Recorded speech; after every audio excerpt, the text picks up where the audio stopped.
Assalomu alaykum, hammaga xayrli kech. Men bugun sizlarga iOS 26.4 qo'shilgan hamma yangi funksiyalarni ko'rsatib o'taman.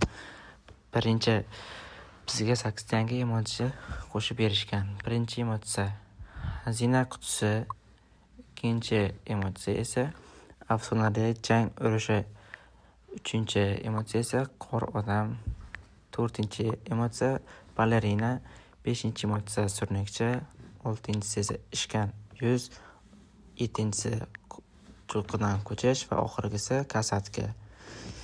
Keyingi funksiya esa endi siz agar ranglarni tiniqmoqchi bo'lsangiz, display rejim tekstga kirasiz, pastroqqa tushasiz va menimcha siz top effektni yoqib qo'ysangiz, ancha ranglarni tiniq qilib beradi va shaffof rejimni ancha yaxshiroq qilib beradi. Keyingi yangiligimiz esa endi siz o'zingizga yoqqan avoyini shu yerdan zagruzka qilib olishingiz mumkin.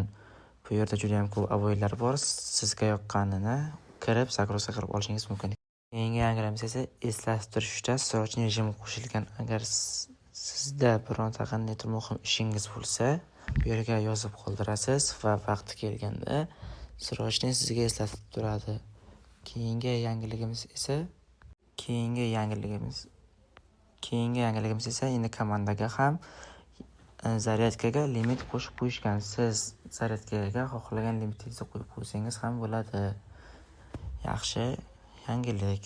Keyingi yangi funksiya endi rejim modemda использование данных rejim qo'shilgan. Endi qaysi qurilma qancha megabit ishlayotganini ko'rib tursangiz bo'ladi. Juda yaxshi funksiya.